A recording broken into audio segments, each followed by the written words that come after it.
kulanti wacan oo wanaagsan daawadayaal ku soo dhawaada barnaamijka dhabka hadal waxaynu qaybtan ku eegi doonaa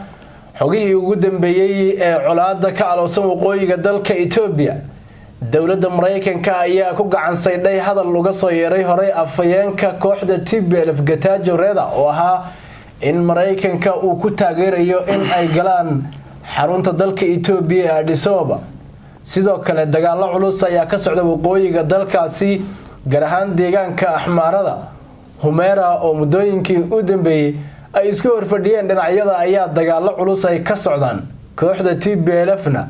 waxay soo bandhigtay maxaabiis ay sheegtay in ay ka qabatay ciidamada militariga dalka Itoobiya inkastoo aysan jirin ila madax banaan oo xaqiijin kara arintaasi. xogihii ugu dambeeyay arrimahaas ayaan eegaynaa. waxaa dhinacayga bidix fadhiya Gulad Alifle isaga ayaa soo indheeyay oo aan bal wax ka weydiin doonaa arrimahan. Gulad sidoo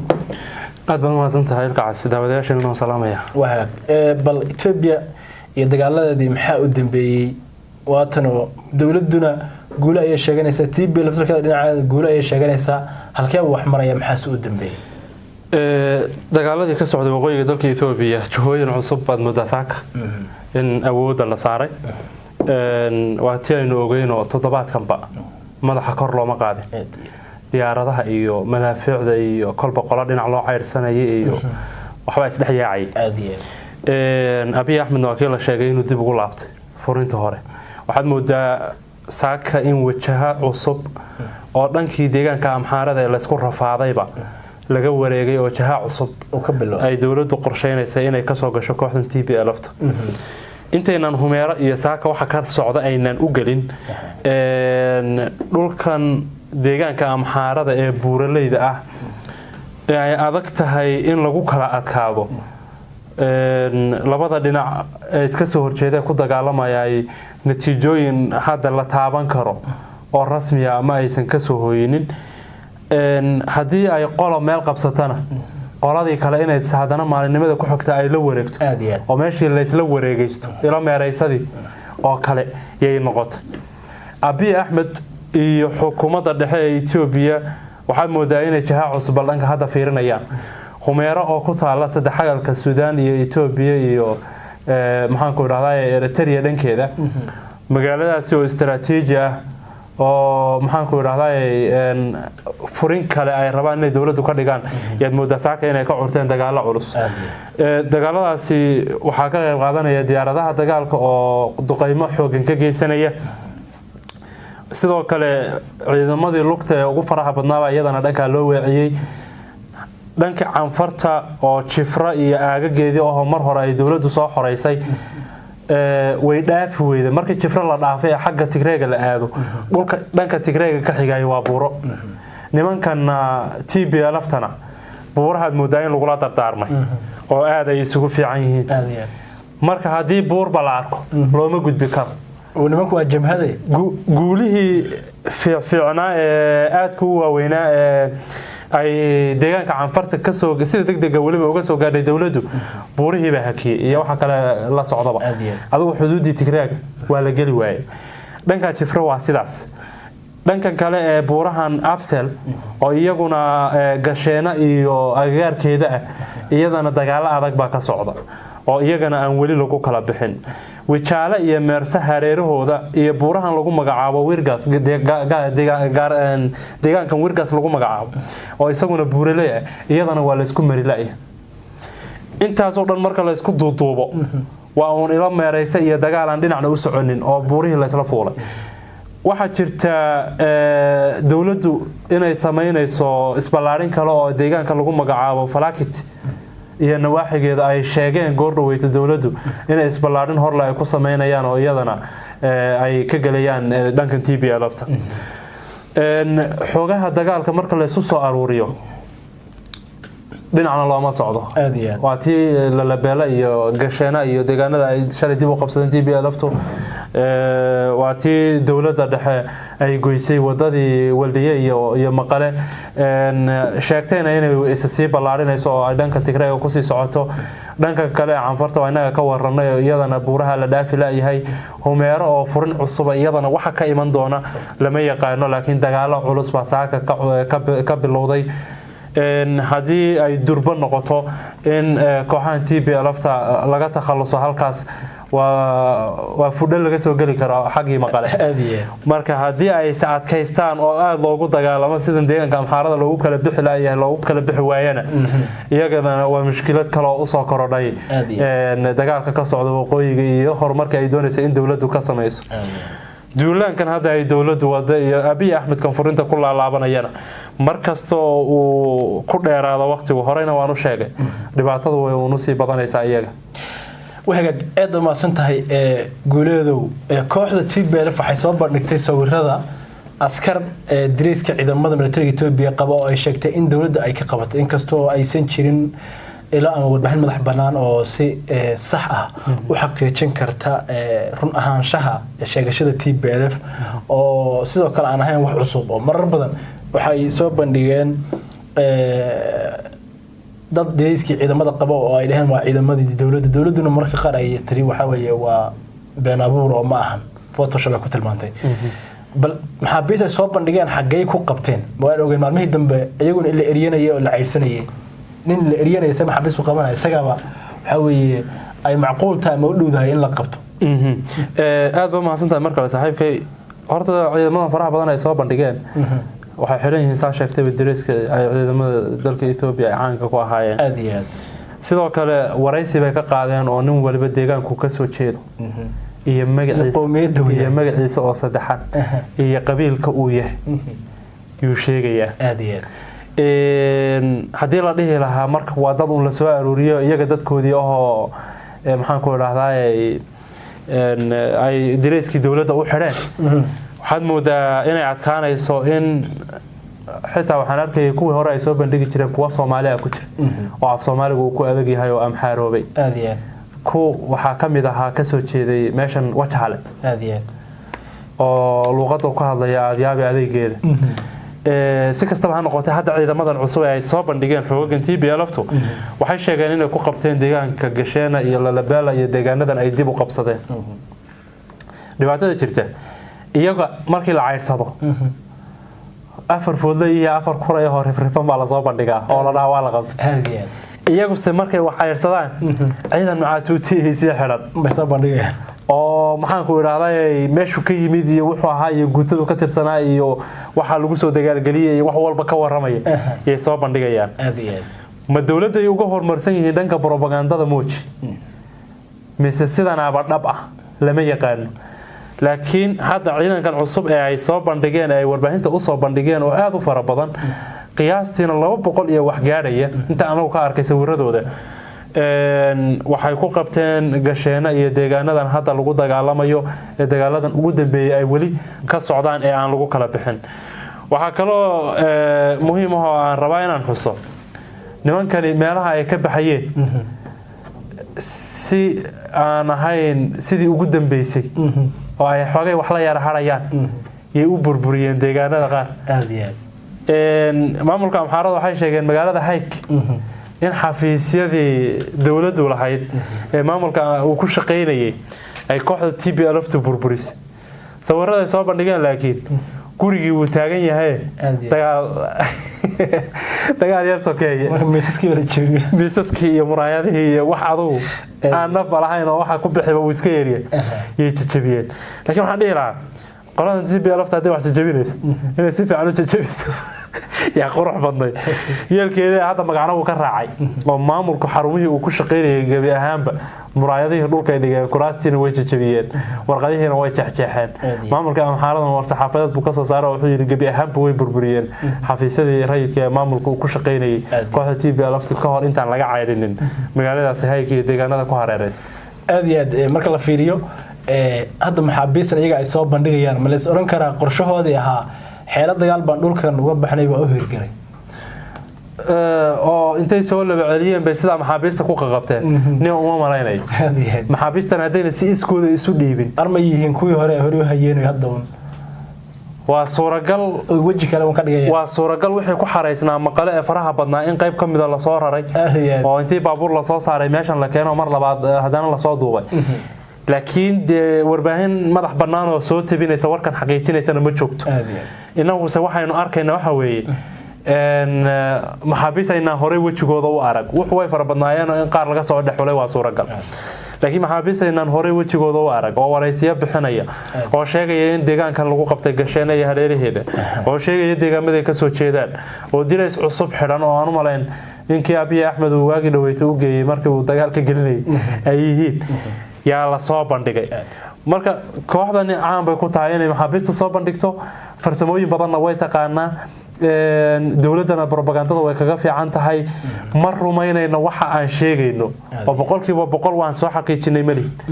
warbaahin caalami ah sidaas oo kala dhihi kartana iyaduna ma jirto laakiin waxa ay sheeganayso ee ay soo bandhigtay inuu ka hadalay aad iyo aad wata afayeenka TPLF maalweyti wuxuu sheegay in Mareykanka uu taageerayo iyaga kuna taageerayo in Addis Ababa ay galaan bal Mareykanka ka jawaabay arintaas horena waxaan ogeyn dawladda Abiy Ahmed in ay eedeymo kala duwan Mareykanka u jeedinaysay ku eedeynayay in uu taageerayo kooxda TPLF Mareykanka muxuu ku yahay hadalkii Getachew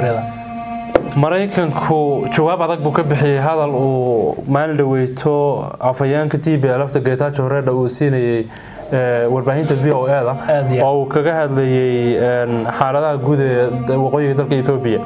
Getachew waraysigaas wuxuu ku yiri way adag tahay in la fahmo mowqifka Mareykanka waxay ku hanjabayaan inay labada dhinac ee dawladda dhexe iyo annagaba ayna cunaqabatayn doonaan Mareykanku waxay ka baqayaan buu yiri in TPLF ay jeebka kala soo baxdo madaxadaygoodii uu isku ogaabayeen madaxadagii isagii groupkiisa inay madaxadagihiin oo qarfar marjacayeen way isku ogaayeen wuxuu ku leeyahay Mareykanku waxay ka baqayaan in ay TPLF la soo baxdo madaxadaygeedii ay ahaan jirtay marka sidaas darteed bay kala noogu hanjabayaan kala hoosta nooga dirayaan markuu hadalkaasi VOA ka yiri Getachew Mareykanku maanta ka jawaabeen waxay yiraahdeen USA ama Mareykanku ma dhiirigelinaynin in hawlgal isbalaarina ay TPLF isku balaariso qaybaha kale ee dalka Itoobiya iyo gaar ahaan caasimada dalka Itoobiya Addis Ababa hadalka Getachew hadaan u laabto waxa kamid ah Mareykanku waxay rabaan in aan Addis Ababa gallo aan qabsano ya hadalkiisa hore kamid ahayd marka jawaabtu waxay noqotay ma aanan dhiirigelinin hadaan Mareykan nahay in hawlgal isbalaarina ay TPLF isku balaariso qaybaha kale ee Itoobiya gaar ahaan magaalada Addis Ababa waxa inta ku daray jawaabta Mareykanku mar rabo in xal military lagu xaliyo colaadda dalka Itoobiya ka holcaysa labada dhinacna wuxuu ku baraarujinayaa ama ugu baaqayaa in ay sida ugu dhaqsiyaha badan u xaleystaan miiska wada hadalkana u yimaadaan gabi ahaanna Mareykanku uu iska fogeeyay inuu san dhiirigelinaynin wax talaabo military وهاجاك أدو ما سيهاي قول الدوض يا لنتا سيا كسو جبيننا أما كسو أفمرنا وقضب كان تريا كل ضبع نبت قليا صاحب يلا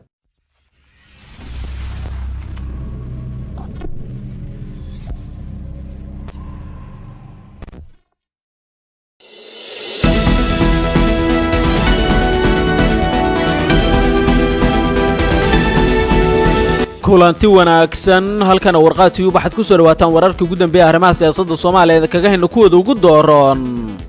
faahfaahinno cusub oo laga helay kulantuun badan dhaliyo oo filla Soomaaliya ku dhaxmaray madaxweyne Farmaajo Cumar Cabdirashiid Cali Sharmaarke haddaba maxaa lagu go'aamiyay kulankan maxaase ka jira in halis uu ku jiro xilka ra'iisul wasaare Roble maamulka Jubbaland oo shaaciyay liiska xildhibaanadii ugu badnaa oo degdeg loo dooranayay xilli fashil uu ku dhow yahay qorshihii mucaaradka guddiga doorashooyinka heer federaal oo eedayn culus u jeediyay golaha wadatashiga qaranka dushana ka saaray mas'uuliyadda dib u dhaca doorashooyinka madaxweynaha dawladda deegaanka Soomaalida Itoobiya oo shaaciyay nuuca uu yahay xiriirka qotada dheer ee ka dhaxeeya madaxweyne Farmaajo iyo ra'iisul wasaare Abiy Ahmed xilli si faahfaahsan uga hadlay qorshaha fog ee labadan hogaamiye iyo waxa heshiiska ay ku yihiin ra'iisul wasaare Roble oo ku wajahan dalka Djibouti iyo gabar 15 sano jir oo u geeriyootay kufsi wadareed ay u geysteen ciidamada dawladda qodobadaas ayaan ku faahfaahin doonaa warka insha Allah waana salaasa taariikhdu ay ku beegan tahay 14 bisha 12 December sanada 2022 daawada nagala qayb qaado faafinta warkan adigoo gaarsiinaya asxaabtaada kuna share gareynaya baraha bulshada oo aad ku maasantahay qaybta commentiga haddii aad nagu reebto aragtidaada mar kale kulanti wanaagsan aynu ku bilowno warka warqaatiyuub madaxweynaha madaxleedkiisu dhammaaday ee Soomaaliya Maxamed Cabdullaahi Farmaajo iyo ra'iisul wasaare hore ee dalka Cumar Cabdirashiid Cali Sharmaarke ayaa kulan qarsoodi ah ku yeeshay xarunta madaxtooyada sida ay xogaha ku heshay warbaahinta. kulankan oo yimid toddobaad kadib markii Cumar Cabdirashiid Cali Sharmaarke uu soo gaaray magaalada Muqdisho ee caasimadda dalka ayaa ahaa mid horey u qorshaysnaa oo ay ka soo shaqeeyeen xubnaha ugu dhow madaxweynaha madaxleedkiisu dhammaaday. ma cadda waxyaabaha kulanka looga hadlay hase yeeshee waxaa su-aal ay ka taagan tahay sababta Cumar Cabdirashiid uu qariyay kulanka. Cumar Cabdirashiid Cali Sharmaarke ayaa kulan uu ra'iisul wasaare Maxamed Xuseen Roble la qaatay 5tii bisha Diseembar sawiradiisa ku baahiyay baraha bulshada, balse sidaas oo kale ma uusan samaynin kulankan dhexmaray isaga iyo madaxweyne Maxamed Cabdullaahi Farmaajo. kulanka ayaa ku soo beegmay iyadoo midowga musharaxiinta mucaaradka oo Cumar Cabdirashiid Cali Sharmaarke uu aad ugu dhow yahay ay ku dhawaaqeen shir wada tashi ah. Cumar Cabdirashiid ayaa toddobaadyadii tagay aad u dhaliilayay habka ay ku socoto doorashada golaha shacabka baarlamaanka Soomaaliya oo uu ku qeexay kuwo la boobayo una baahan in degdeg loo joojiyo. qoraal uu soo saaray 29 bishii tagtay ee November wuxuu ku yiri si looga fogaado baarlamaan lagu muransan yahay dalkuna ku qaybsamo amaba ka sii dara xaaladaha xilligan dalka ka jira waa in la joojiyaa doorashada lagu shubto, waa in dib loo soo celiyaa hanaan doorasho oo dhexdhexaad ah maadaama heshiiskii Agoosto uu horseeday wax isdabamarin. waa in la sameeyaa kormeerayaal sare oo kor loogu qaado kalsoonida lagu qabo doorashada ayuu ku yiri qoraalkiisaasi. Cumar Cabdirashiid Cali Sharmaarke ra'iisul wasaare hore ee Soomaaliya waxaa sidoo kale si weyn dhaliilo ugu jeediyay madaxweyne Farmaajo ra'iisul wasaare Roble lamana oga sababta hadda keentay kulankan. waxyaabaha sida goonida loogu gorfeeyay go'aanada lagu qaatay maadaama warbaahinta laga qariyay aana wax xoga ah oo dheeraada laga bixinin ilaa iyo hadda. qaybihii hore warka warqaad tube ay daawanaysan. guddiga doorashooyinka Jubbaland ayaa shaaciyay kuraasta 14 ka mid ah golaha shacabka oo doorashadooda uu qaban doono dhawaan maamulkaasi, kuwaasi oo noqon doona kuwii ugu horeeyay ee ka imaanaya dhinaca maamulka Jubbaland. doorashada 14 kursi ayaa dhammaantood ka dhici doonta magaalada Kismaayo oo ah mid ka mid ah labada magaalo ee loo asteeyay doorashada inay ku qabtaan Jubbaland. guddiga doorashada Jubbaland ma shaacin xilliga ay dhici doonto doorashada, balse waxaa la filayaa in la qabto toddobaadkan gudihiisa ama toddobaadka xiga. guddigu weli ma aysan shaacin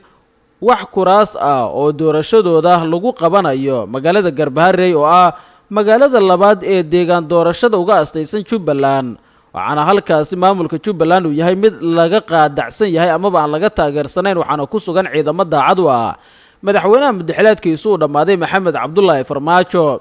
liiska ka soo baxay guddiga doorashooyinka Jubbaland ayaa yimid saacado un kadib markii xalay war-saxaafadeed uu ka soo baxay guddiga hirgelinta doorashooyinka heer federaal laguna dalbaday guddiyada doorashooyinka dowlad goboleedyada Puntland, Jubbaland iyo Hirshabelle in 48 saac gudahooda ay ku bilaabaan doorashada xildhibaanada aqalka hoose. qoraalka ayaa guddiga saddexda maamul goboleed looga dalbaday in haddii saacadahaasi ay doorashada ku bilaabi waayaan ay bulshada u caddaynayaan caqabadaha ka hortaagan qabashada doorashada. waxaan faraynaa guddiyada maamulada doorashada ee saddexda dowlad goboleed in ay muddo 48 saacadood ah ku soo gudbiyaan warbixin ku saabsan bilaabashada doorashada amaba bulshada Soomaaliyeed ay u caddeeyaan caqabadaha ka hortaagan ayaa lagu yiri war-saxaafadeedka ka soo baxay guddiga. doorashooyinka dalka oo muran uu ka taagan yahay ayaa waxaa bilaabatay hadda dejintooda. ra'iisul wasaare Roble iyo guddiyada doorashooyinkuna waxay ku dadaalayaan sidii kuraasta dhiman ee aqalka hoose loo soo dhammaystiri lahaa. shabakada wararka warqaad tube ay daawanaysan qodobo kale oo xiiso leh arrimaha siyaasadda Soomaaliya daaranaya inoo soo socdo, balse markan guddiga doorashooyinka heer federaal ayaa dib u dhaca jadwalka doorashada ku eedeeyay golaha wada tashiga qaranka oo ay sheegeen in ay siyaasad ahaan dhinacooda u xaniban tahay doorashada. qoraal culus oo ay soo saareen guddiga doorashooyinka heer federaal ayay ku caddeeyeen in wixii dib u dhaca ee ku yimaada jadwalka doorashada dalka ay mas'uuliyaddeeda qaadayaan golaha wada tashiga qaranka ee ka kooban ra'iisul wasaare Maxamed Xuseen Roble, madaxda dowlad goboleedyada iyo guddoomiyaha gobolka Banaadir. qoraalka guddiga ayaa lagu yiri guddiga hirgelinta doorashada ee heer federaal wuxuu caddeynayaa in doorashadii kuraasta aqalka sare ay soo dhammaatay ayna bilaabatay kuraasta golaha shacabka ilaa iyo haddana 24 kursi la qabtay doorashadooda iyadoo 2 ka mid ah natiijadooda guddigu laalay halka kursi kalena dacwadiisu weli ay taagan tahay oo xalinta khilaafaadkiisa ay ku jiraan guddiga xalinta khilaafaadka. waxaan bogaadinaynaa guddiga maamulka doorashada ee Somaliland oo si habsamilo doorashada u wada isla markaasina si dhow ula shaqeynaya guddiga doorashooyinka heer federaal. waxaan sidoo kale bogaadinaynaa guddiyada doorashada maamul goboleedyada Koonfur Galbeed iyo Galmudug oo dhankooda bilaabay doorashada xildhibaanada aqalka hoose ee baarlamaanka Soomaaliya. ugu dambeyn iyada oo guddiga doorashooyinka heer federaal ay horay u shaaciyeen jadwalka doorashada golaha shacabka oo ku aastaysan ugu dambeyn in la soo gabangabeeyo 24 bishan aynu ku guda jirnay December 2022 wuxuu guddigu cadeynayaa in mar walba ay ku dadaalayaan sidii jadwalkaasi loo hirgelin lahaa ayna guddiyada heerarkooda kala duwan dhammaystiraan diyaargarowga qabashada doorashada. haddaba dib u dhac ku yimaada jadwalka doorashada waxaa mas-uuliyaddiisa qaadaya mas-uuliyiinta golaha wadatashiga qaranka oo siyaasiyan dhankooda ay u xaniban tahay hawsha doorashada iyadoo la tixgelinayo xaaladda dalku uu ku jiro iyo culayska jiritaanka doorashadu uu ku hayo amniga iyo nolosha guud ee bulshada Soomaaliyeed. waxaan ugu baaqaynaa golaha wadatashiga qaranka inay gutaan mas-uuliyadda ummadeeda ka saaran ayna dedejiyaan doorashada golaha shacabka iyadoo loo raacayo habraacyada iyo hanaanka howlgalka doorashada si loo xaqiijiyo daahfurnaanta iyo hufnaanta doorashada ayaa lagu yiri qoraalkan ka soo baxay guddiga doorashooyinka heer federaal. si kastaba guddiga doorashooyinku mas-uuliyadda dib u dhac kale oo ku yimaada doorashada waxay dusha u saareen golaha wadatashiga qaranka. warqad ayaa daawanaysaan. madaxweynaha dowlad deegaanka Soomaali Galbeed Mustafa Cagjar oo dalka Djibouti uga qayb galay shirka madasha aragti wadaagga ah ee Machadka Heritage ayaa si qoto dheer uga hadlay arrimaha siyaasadda ee Soomaaliya iyo Itoobiya. madaxweyne Cagjar ayaa sheegay in laga haboon yahay in dadka Soomaaliyeed ee mucaaradka ku ah madaxweyne Maxamed Cabdullaahi Farmaajo ay la caloobaan ra'iisul wasaaraha dalka Itoobiya Abiy Ahmed oo Farmaajo saaxiib la ah. sababta wuxuu ku sheegay in Soomaaliya ay ka nabad gashay faragelinta Itoobiya intii xukunka uu joogay ra'iisul wasaare Abiy Ahmed oo sidoo kale hadda dagaal kula jira kooxdii Soomaaliya kala qaybisay muddo 27 sano ah. waxa uu sheegay in qoomiyadaha kale ee dalka Itoobiya ay wax ka tirsan karaan Abiy Ahmed balse Soomaalidu ay ka nabad gashay isagoo xusay in la baabuuniyay dacaayado la xiriira qorshaha Abiy Ahmed uu mustaqbalka ka damacsan yahay Soomaaliya. 3 sano iyo barkii ugu dambeeyay in Abiy Ahmed uu dhaho waxaan la shaqeynayaa dawladda Soomaaliya waa wixii ay Soomaaliya dalbanaysay muddo 30 sano ah. faragelintii iyo hubayntii in laga joojiyo waa ku saxan yahay ujeedada uu ka leeyahay annaga waxba nagama gelin ayuu yiri Mustafa Cagjar. sidoo kale madaxweyne Cagjar wuxuu sheegay in haddii ay yihiin Soomaalida Itoobiya ee hoostaga dawladdaasi ay dhibaato u geysan jireen Soomaalida kale intii xukunka ay joogaan TPLF. hase yeeshee hadda arrimahaasi oo dhan laga nabad galay sababo la xiriira in isbedel dhab uu la yimid ra'iisul wasaaraha dalka Itoobiya Abiy Ahmed. waxaana ugu baaqay dadka Soomaaliyeed in ilgooni ay u yeeshaan dadaalada uu wada ra'iisul wasaare Abiy Ahmed uu ku doonayo in Soomaaliya nabad lagu soo dabaalo. weli warqad ayaa daawanaysaan. saacadaha soo socda waxaa la filayaa in ra'iisul wasaaraha xukuumadda xilgaarsiinta mudane Maxamed Xuseen Roble wafdi hogaaminayo ay u safraan dalka Djibouti. ujeedada safarka ra'iisul wasaare Maxamed Xuseen Roble ee dalka Djibouti waxaa lagu sheegay xiritaanka shirweynaha Machadka Cilmi Baarista Heritage taasi oo ah madashii shanaad ee aragti wadaagga oo shalay ka furantay magaalada Djibouti ee caasimadda dalka Djibouti. ra'iisul wasaare Maxamed Xuseen Roble ayaa la filayaa in khudbad uu ka jeediyay xiritaanka madasha waxaana uu sidoo kale la kulmi doonaa qaar ka mid ah madaxda lagu casuumay dooda ay qabanayaan Machadka daraasaadka ee Heritage.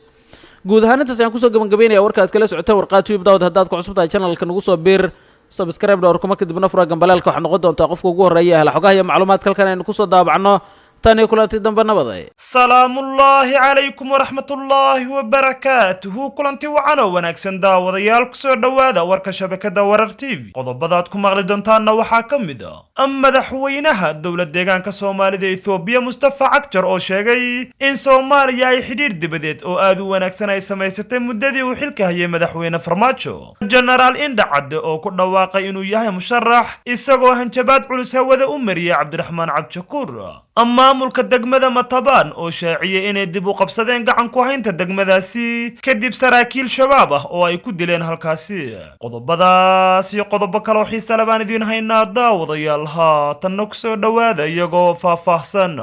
maamulka degmada Matabaan ee gobolka Hiiraan ayaa markii u horeysay ka hadlay saacadihii koobnaa ee dagaalyahanada kooxda Al-Shabaab ay gacanta ku hayeen degmada iyo sida ay wax u dhaceen.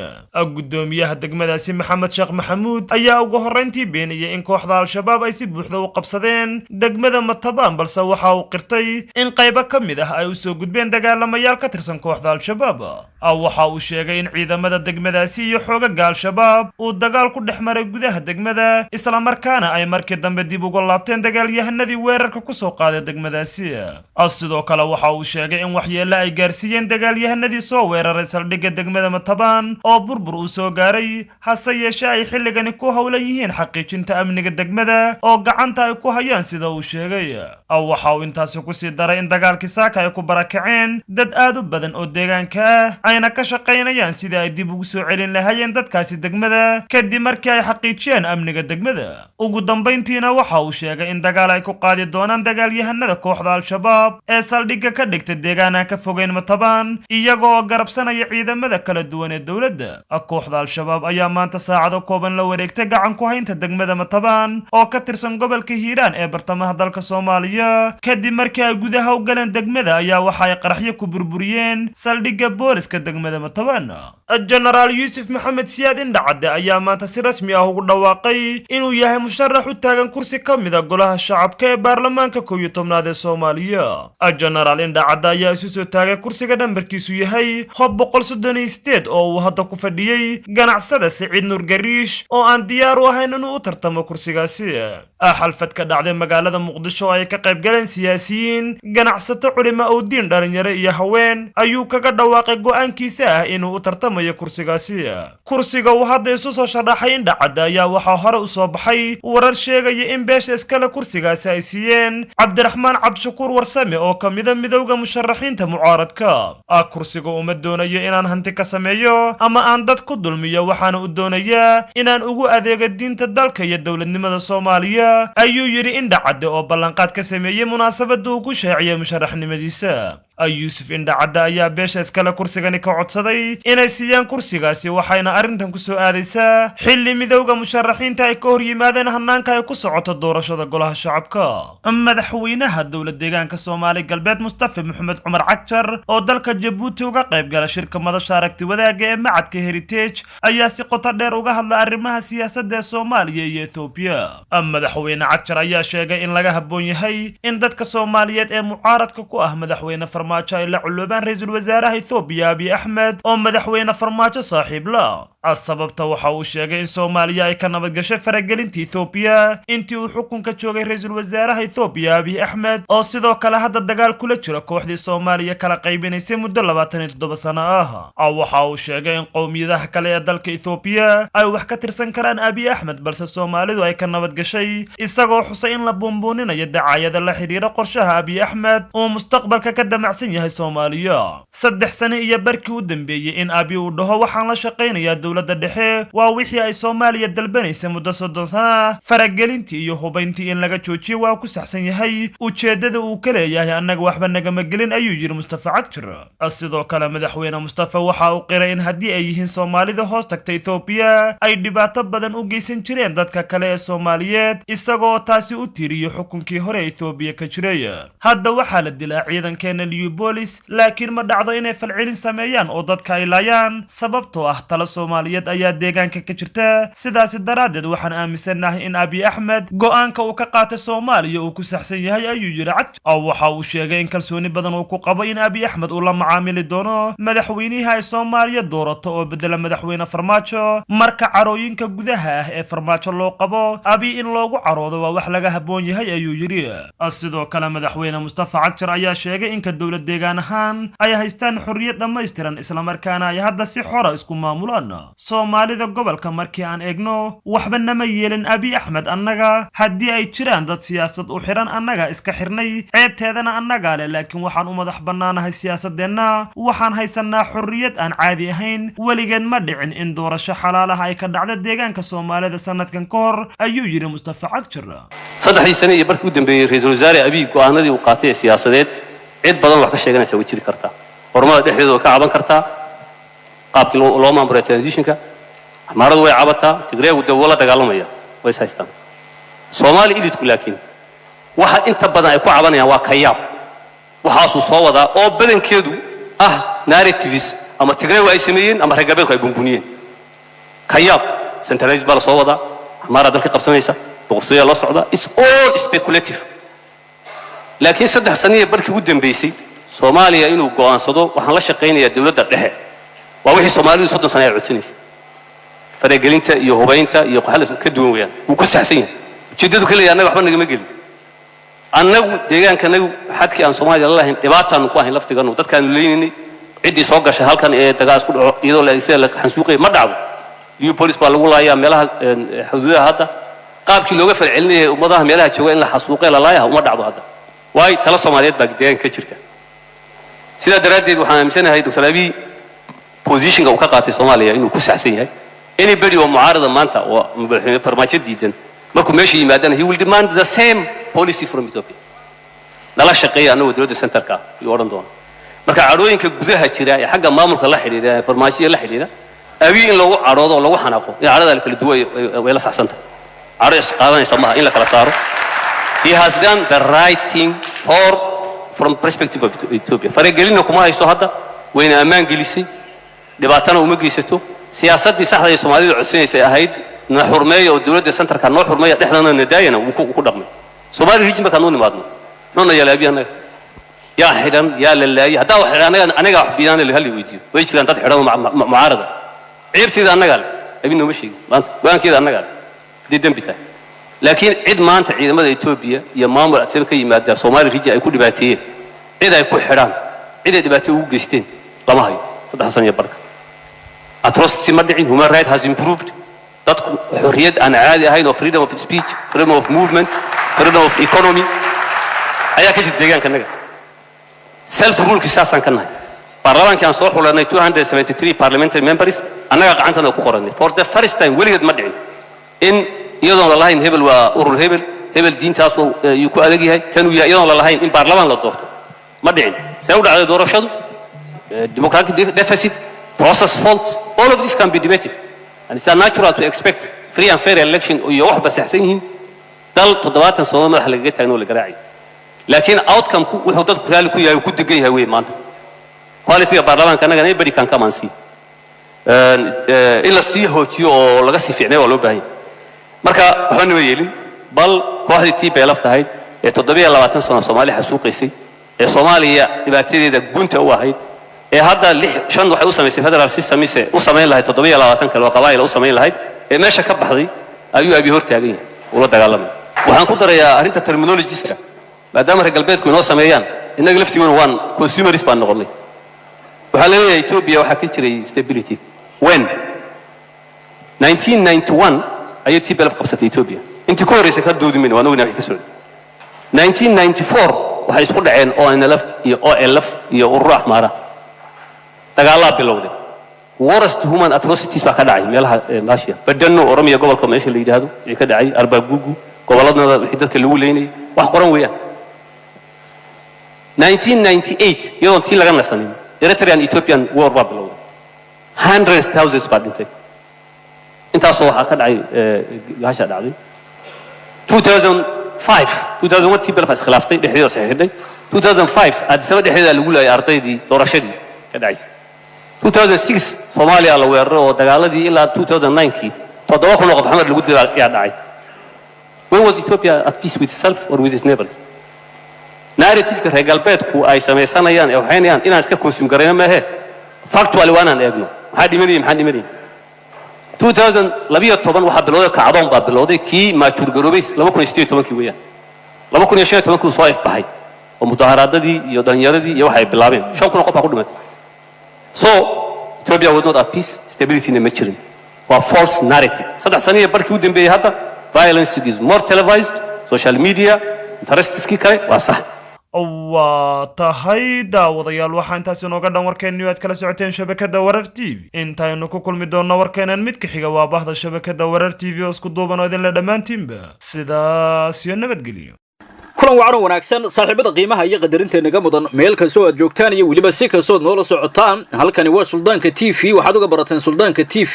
warar saxan oo xaqiiqda ku salaysan iyo xogihii ugu dambeeyay ka jira Soomaaliya caalamka qodobada warka ku yigi doonana waxa kamid noqonaya hogaamiyaha Puntland Saciid Cabdullaahi Dani oo cagaha dhulka ugu dhiftay siyaasiyiintii mucaaradka kuna eedeeyay inay doorasho diid yihiin qoraal ka soo baxay hogaamiye Dani xafiiskiisa lagu qeexay mowqifka Puntland iyo sidoo kale bilaabitaanka doorashada warka ayaan ku soo gudbi doonaa wararka kale ee deegaanada waxa kamid noqonaya guddiga doorashooyinka heer federaal oo war saxaafadeed culus soo saaray iyo sidoo kale hogaamiyaasha aan bilaabin doorashooyinka Soomaaliya oo lagu eedeeyay inay ka soo horjeedaan bilaabitaanka doorashada golaha shacabka ee dalka guddiga doorashada heer federaal oo soo saaray go'aano xasaasi ah ku wajahan Hirshabelle Jubbaland iyo Puntland warka ayaan ku eegi doonaa ra'iisul wasaare Rooblan runta ayuu u sheegay xubno kamid ah mucaaradka oo markaasi u soo bandhigay qorshaha kale maadaama himilo qaran isaga baxday waxaan eegi doonaa xubno ka socday UPD oo kulan la qaatay ra'iisul wasaaraha xukuumadda Soomaaliya Maxamed Xuseen Rooble haddii aad rabtaan doorasho soo gala rabitaankayga iyo fuliya sidaasi ma ahan mid soconaysa doorashaduna ma ahan mid shakhsi kaliya go'aankiisa lagu gaarayo balse waa doorasho u dhaxaysa dhowr murashax oo u tagan hoggaanka Soomaaliya sidaasi waxa yiri ra'iisul wasaaraha Soomaaliya kadib markii ay la kulmeen xubno ka socda Xasan Sheekh Maxamuud xafiiskiisa warka ayaan ku soo gudbi doonaa iyo sidoo kale waxaan eegi doonaa ciidanka qaranka Soomaaliya oo heegankii ugu cuslaa galay kadib markii siyaasiyiintu ay gulif bilaabeen guriga Muuse Suudi oo la soo warinayay in ciidamo ay ku wajahan yihiin kadib markii la helo xog ku saabsan in hub laga keenay dalka dibadiisa la soo geliyay guriga Muuse Suudi saaxiibada qiimaha iyo qadarinta naga mudan halkani waa Suldaanka TV subscribe saaro Suldaanka TV si share garay oo muuqaaladan saaxiibada gaarsii iminkana u diyaar garooba qodobadii aan dul maray oo intaas ka faahfaahsan aan ku bilowno warkeena wararka ku saabsan hogaamiyadani iyo cagajugleynta uu muujiyay mucaaradkii Rooble intaanan eegin waxaynu ku bilaabaynaa dhinaca degmada Kaaraan ee gobolka Banaadir warar kala duwan ayaa sheegay in ciidamo ka tirsan kuwa dawladda Soomaaliya ay hareereeyeen guriga Muuse Suudi oo laga cabsi qabo in dagaal uu ka dhaco maadaama la soo geliyay hub culus sida aynu xogta ku helayno hubkaas ayaana laga keenay dalka dibadiisa warar kala duwan oo Muqdisho ku saabsan waxay sheegayaan in ciidamo ka tirsan kuwa sida gaarka u tababaran ee Haram Cad ciidamo kale ka tirsan booliiska Soomaaliya ay hareereeyeen guriga Muuse Suudi oo maalmihii la soo dhaafay ka socdeen qabanqaabo ku saabsan in isagu hormuud u yahay in xubno markaasi adeegsanaya Muuse Suudi ay ciidamo ku daadgureynayeen maalmihii la soo dhaafay hub laga keenay dalka dibadiisa oo dhinaca xeebta la soo marsiyay ayaa wararku sheegayaan in hoyga Muuse markaasi la soo geliyay ciidanka qarankuna ay ku war heleen hubkaas oo aan la ogeyn inta uu gaarsiisan yahay iyo awoodiisaba taasoo xogo ay sheegayaan in ciidanku ay ku sii jeedaan guriga Muuse Suudina iminka laga cabsi qabo in dagaal uu ka dhaco warar kala duwan oo la helayo ayaa sheegaya in arrintaas ay tahay mid si weyn markaasi ciidanku ay u ogaayeen in hubkan Muqdisho uu soo galay waxaana sidoo kale xogo ay sheegayaan in dawladda Kenya dhankeeda laga keenay hubkaas wixii ku soo kordha wararka dambe ayaan ku soo gudbi doonaa haddii alla qadaro oo markaasi baaritaan dheeri ayaan ku sii sameey doonaa maadaama xog fiican aynu ka helin hubkan inta uu gaarsiisan yahay cidda soo dirtay meesha loo waday iyo sidoo kale ciidamada ku sugan xilligan hoyga Muuse Suudi waad ku mahadsantihiin sidaad noola socotaan wararkeena kale ayaan eegaynaa hogaamiyaha Puntland Saciid Cabdullaahi Dani ayaa cagaha dhulka ugu dhiftay sida wararku ay sheegaan siyaasiyiinta mucaaradka kuna eedeeyay inay doorasho diid yihiin xubnahan qoraal ka soo baxay hogaamiye Dani ayaa lagu eedeeyay siyaasiyiinta mucaaradka iyo mowqifka Puntland oo lagu sheegay mid u diyaar ah inay bilowdo doorashada golaha shacabka ee baarlamaanka Soomaaliya Saciid Cabdullaahi Dani hogaamiyaha Puntland ayaa la soo warinayaa inay qadka telefoonka kula xiriireen xubno kamid ah siyaasiyiinta midowga murashaxiinta mucaaradka waxayna u sheegeen inay doonayaan in hogaamiye Dani uu taageero mowqifka ku saabsan in la dhiso dawlad ku meel gaar ah guddiina la magacaabo sidaa darteedna Jubbaland iyo Puntland garba laga helo si loo gilgilo dawladda Soomaaliya doorashaduna markaas hakad loo geliyo hogaamiyaha Puntland oo aysan wax dan ugu jirin arrintaas loo soo jeediyay waxa la soo warinayaa inuu ka soo horjeesto qodobkaas una sheegay xubnihii qadka kula hadlay in haddii doorasho u diyaar yihiin ay ka qayb galaan haddii doorasho diid yihiin ay faraha kala baxaan doorashooyinka Soomaaliya wuxuuna u sheegay in mowqifka Puntland uu yahay in si degdeg ah ay u bilowdo doorashada golaha shacabka ee baarlamaanka Soomaaliya maadaama cadaadis xoog badan ay kala kulmayaan guddiga doorashada wararku waxay sheegayaan in hogaamiyadani ay wajigabax ceeb iyo fadeexad ay kala soo kulmeen xubnihii markaasi u doontay inay taageeraan wuxuu ku soo kudhawan eegi doonaa qodobada kale ayaan eegaynaa ra'iisul wasaaraha xukuumadda Soomaaliya ayaa runta u sheegay xubno ka mid ah kooxda hoteelka Jasiira doorashadiidka ah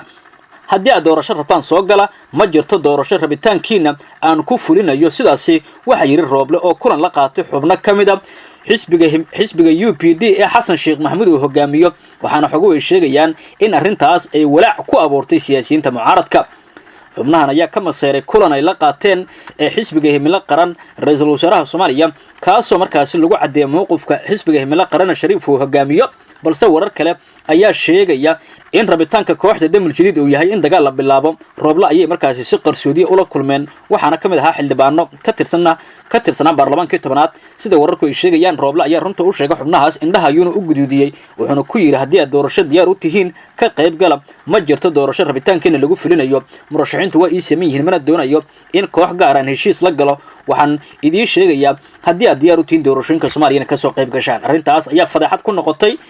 siyaasiyiintii markaas ka qayb gala kulankaas qodobada kale ayaan eegaynaa guddiga doorashada heer federaal ayaa go'aano xasaasi ah soo saaray oo ku saabsan doorashooyinka Soomaaliya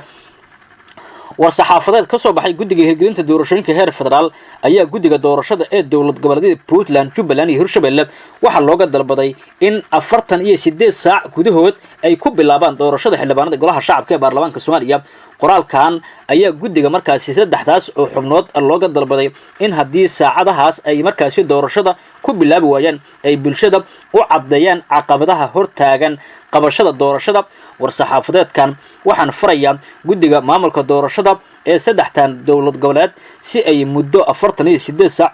u soo gudbiyaan warbixin ku saabsan bilaabashada doorashada ama bulshada Soomaaliyeed ay u cadeeyaan caqabadaha hortaagan ayaa lagu yiri war-saxaafadeedka guddiga doorashada heer federaal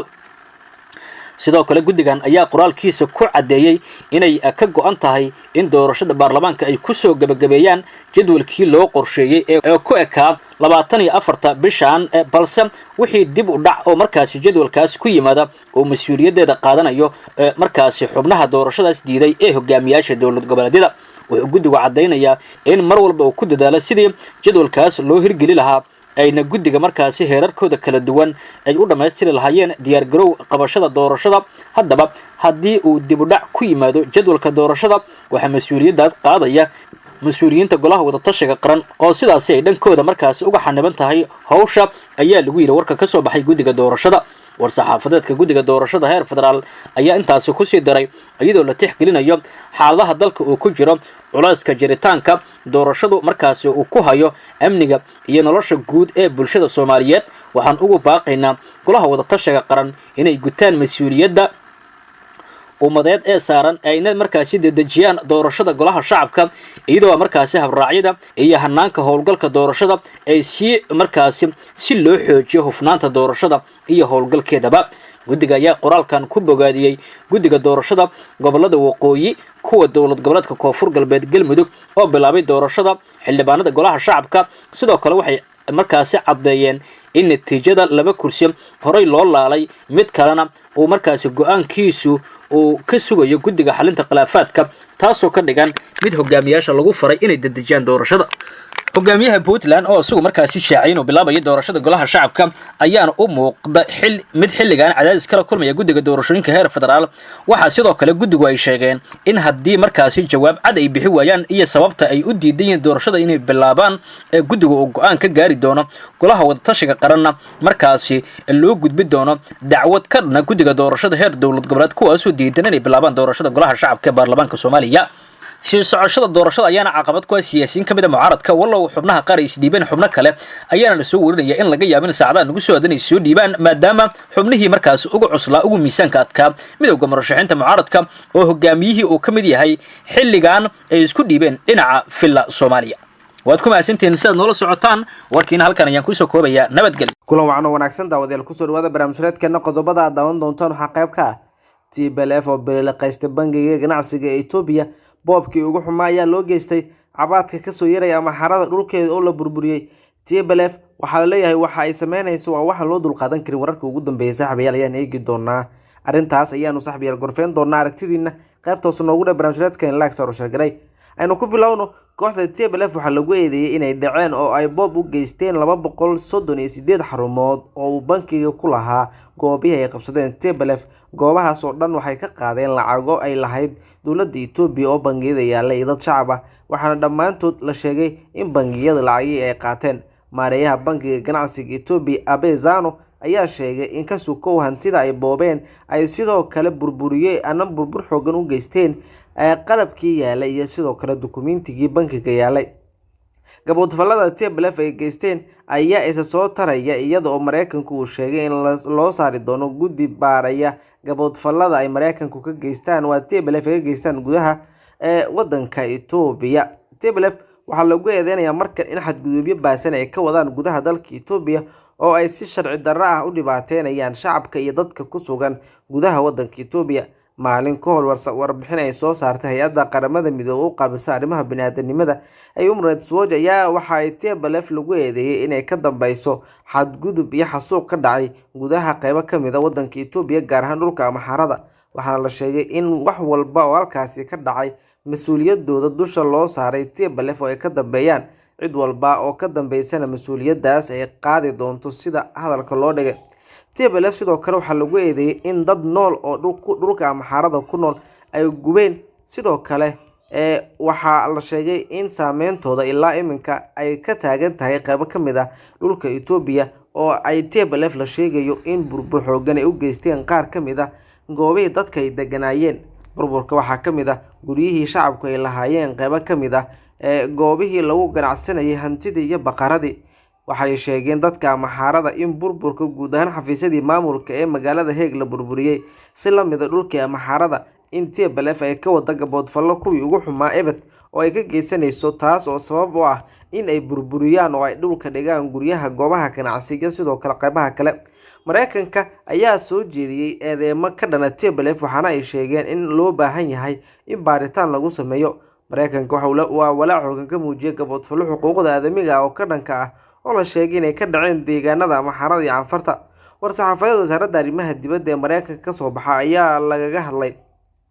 tacdiye iyo burbur TPLF ay ka geysteen deegaanka amxaarada iyo canfarta. Mareykanku waxa uu soo jeediyay in baaritaan la sameeyo, sharcigana la tiigsado ciddii falalkaasi geysatay oo qayb ay ka ahaayeen ciidamada TPLF iyo saraakiishooda. waa looga digayaa in mar kale ay dhibaato ka kiciyaan qaybo ka mid ah Itoobiya, waxaana dagaaladu xadka ay ka baxeen markii TPLF ay bilaabeen xadgudubka ka dhanka ah xuquuqda aadamiga, taas oo muhiim ah ama loo baahan yahay in lagula xisaabtamo ayaa lagu yiri qoraal ka soo baxay wasaaradda arrimaha dibadda ee wadanka wadanka Mareykanka. waayahay markan haddii aanu usoo laabano mucaaradka, markan waxa ay ku guri galeen xilka Rooble kadib tallaabadii ay qaadeen ayaa la leeyahay, waxaana mucaaradku ay rabaan in ay qayb ka noqdaan oo ay boobaan kursiga oo ku fadhiyo ra'iisul wasaaraha Soomaaliya Maxamed Xuseen Rooble. ra'iisul wasaare Maxamed Xuseen Rooble ayaa waxa uu kulan la qaatay xubno muhiim ah iyadoo ay hadallo kala duwan soo baxayaan. ra'iisul wasaarihii hore ee Soomaaliya Cumar Cabdirashiid Cali Sharmaarke ayaa sabtidii kulan gaar oo qarsoodiye la qaatay madaxweynaha waqtigu ka dhamaaday ee Soomaaliya Maxamed Cabdullaahi Farmaajo. Sharmaarke oo dhawaan ku soo laabtay Muqdisho ayaa kulamada tashiya la qaatay xubnaha midowga musharaxiinta mucaaradka, wuxuuna la qabtay dhowr shaqo oo gaar ah isaga oo gudoomiyihii hore ee golaha shacabka Maxamed Usmaan Jawaari ayaa aragti hordhac ka keenay habka loo sameyn karo golo qaran haddii la joojin waayo doorashada boobka, taas oo loo qeybiyay xubnaha midowga musharaxiinta si ay dood xoogan u geliyaan. Cumar Cabdirashiid Cali Sharmaarke waxa uu kadib kulan gaar ah la qaatay madaxweyne Farmaajo. kulankaas oo la sheegay inuu ka yimi dhanka madaxweyne Farmaajo, kamana marna in Cumar Cabdirashiid aaminsanaa in haddii maamuladii doorashada ay wada boobayaan in la raadiyo dariiq kale oo awood uga soo laaban karto siyaasiyiinta la yaqaan ee federaal.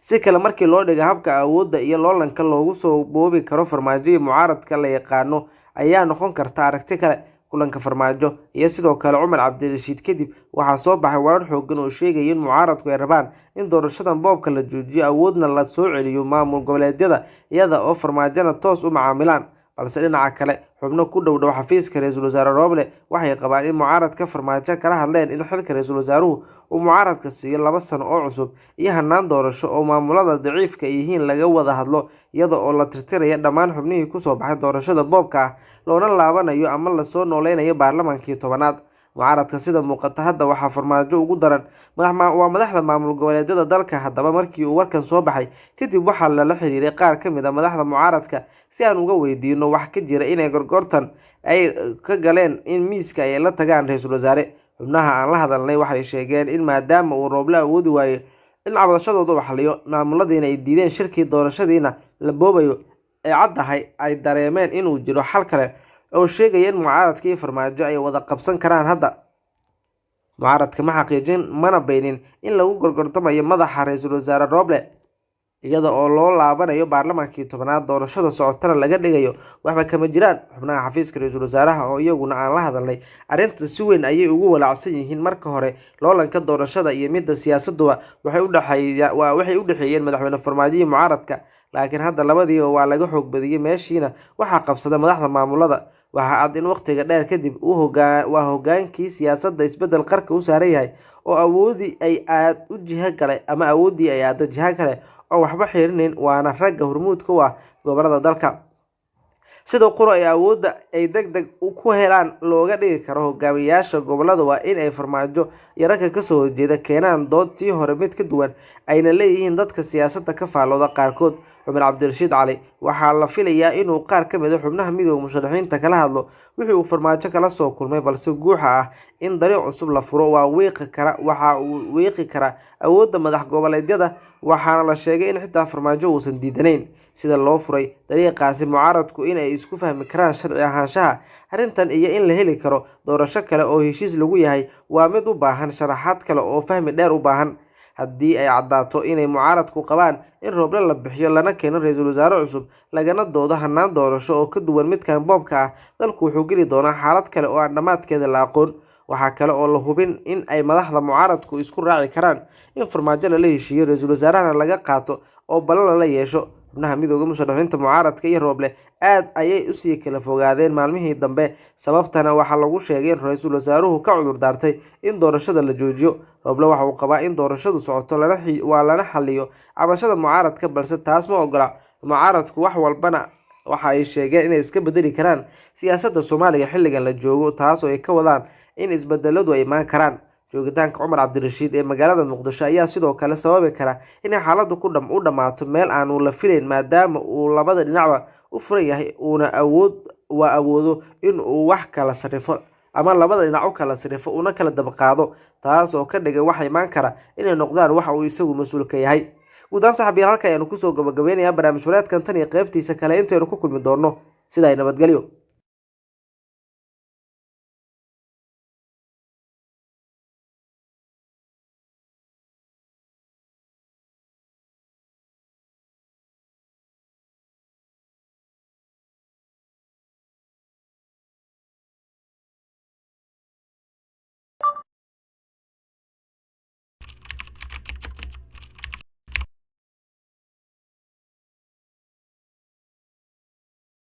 waxaan oo wanaagsan daawade meel walbo aad joogtid ku soo dhawow barnaamijka falanqaynta siyaasadda iyo arrimaha sirdoonka ee Maracadda Show.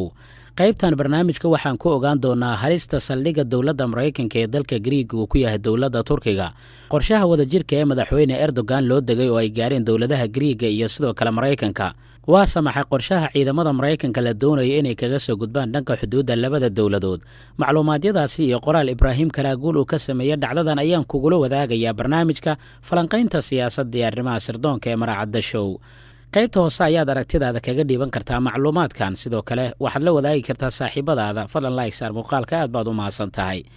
Ibraahim Karaaguul qoraaga reer Turki ayaa markii ugu horreysay macluumaad daaha ka qaaday taasoo ku aadan shirqoollo uu sheegay in halis ay ku yihiin amniga dalka Turkiga, sidoo kalena halis ay ku yihiin madaxweynaha talada haya Rajab Tayyip Erdogan.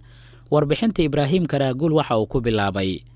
markii gudaha dalka Turkiga ay ka dhacdo fowdo, haddaba ogow in dibadda laga soo maleegayo shirqoollo halis ah.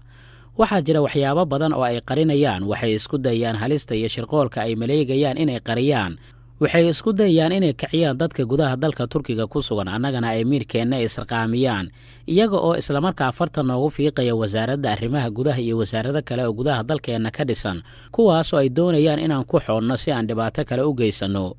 xaalka turkiga weligiiba sidaan ayuu ahaa dhacdo kastaana ka hor waxaa jira jawaasiis tuuga ah oo aan waxba dhaamin faraskii taaroy kuwaasoo annaga nagu dhex jira waxay kiciyaan fowdo ilaa heer aan annaga aan gaarno in aan weyno wax fursad ah oo aan ku aragno waxa dhacay iyo siday wax u dhacayaan taasina waxay ahayd hadafkii ayaga ay doonayaan inta badanna waxuu noqdaa mid ay ku guulaystaan shirqoollada caynkaana oo kalea hore ayaan u aragna waxaana goobjoog aan ka ahayn markii xisbiga shaqaalaha kurdiga ee gudaha dalka turkiga ay ka soo buuxiyeen canaasiir argagixiso ah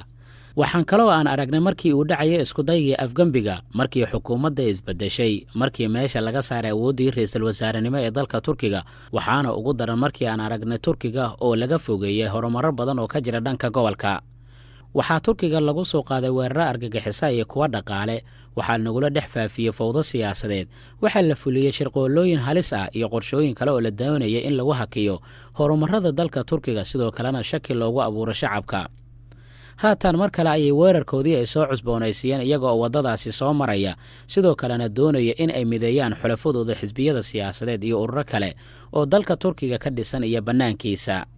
qoraaga reer turkiya ibraahim karaagul ayaa maqaalkiisa waxuu ku kashifay sirta ka dambaysa ciidamada maraykanka ee dhowaan soo degay saldhigga magaalada lagu magacaabo aleskandraboli oo ku yaala gudaha dalka griiga kaasi oo si aad ugu dhow magaalada istanbul ee caasimadda ganacsiga turkiga ibraahim karaagul waxa uu xusay in heshiiskii ay wada gaareen griiga iyo maraykanka islamarkaana ciidamada dowladda maraykanka lagu soo dejiye saldhiggaasi uu yahay sidii ay u afgembi lahaayeen maamulka madaxweyne erdogan iyaga oo ka soo tallaabaya dhanka xuduudda haddii gudaha dalka turkiga ay ka bilaabmaan qalalaaso siyaasadeed ibraahim karaagul waxa uu yidhi waxaan horay goobjoog ugu soo ahayn sidii maraykanka iyo xulafadiisa ay u soo hubeeyeen kooxihii b k k sidoo kale sidii ay u soo abaabuleen afgembigii dhicisoobay ee dalka turkiga waxaa kaloo uu sheegay in iminka saldhiggaasi halis weyn uu ku yahay ammaanka dalka turkiga lana doonayo in shirqoolkaasi loo maleegayo madaxweyne erdogan laga hortago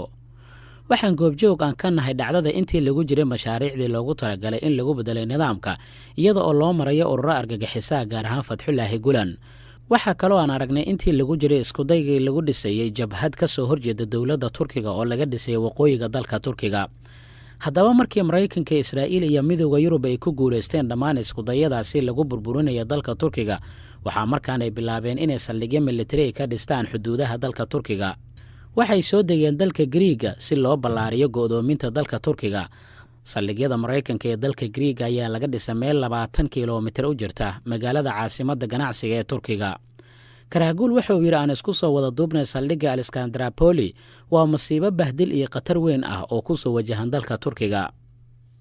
sidoo kale karaagul waxa uu xusay in dhaqdhaqaaqa ka soconaya dalka griiga ee ku wajahan dalka turkiga uu ruushka digniin adag uu ka soo saaray khatartani waxay si toosa ula xidhiirtaa dalka turkiga waa mid ay reer galbeedka doonayaan inay ku afgembiyaan xukuumadda erdogan oo ay u arkaan khatar weyn oo ku soo food leh mustaqbalka ayuu yidhi ibraahim karaagul karaagul waxaa kale oo yidhi heshiiska saldhigga griiga ee ciidankaasi ugu siiya dalka maraykanka lagana dhisay meel xuduudda u dhow waa duufaan aad u xun oo soo kacaysa iyo bahdilkii ugu xumaa ee taariikhda turkiga taariikhdeenna siyaasadeed waxay soo martay khiyaano aad u fulxun laakiin tani waa qiyaamadii ugu sii xumeed ee taariikhdeenna heshiiskaasi ayaa la galay waxaana uu ku sallaysan yahay iibinta gurigeenna oo kale sababta ciidamada maraykanka loo soo dejiyey dalka griiga gaar ahaan meel u dhow xuduudda istanbul waxa uu karaagul uu ku sababeeyaa 2 arrimood midda koowaad wuxuu yidhi waa afgembiga erdogan ee doorashooyinka reer galbeedka oo dhami waxa ay ku dadaalayaan sidii ay taasi uga gaari lahaayeen iyagoo doonaya in doorashooyinka ka hor afgembi laga fuliyo dalka turkiga waxaa kaloo ay doonayaan inay adeegsadaan taageerayaashooda ku sugan gudaha dalka turkiga si loo carqaladeeyo doorashooyinka una fuliyaan shirqoolooyin kala duwan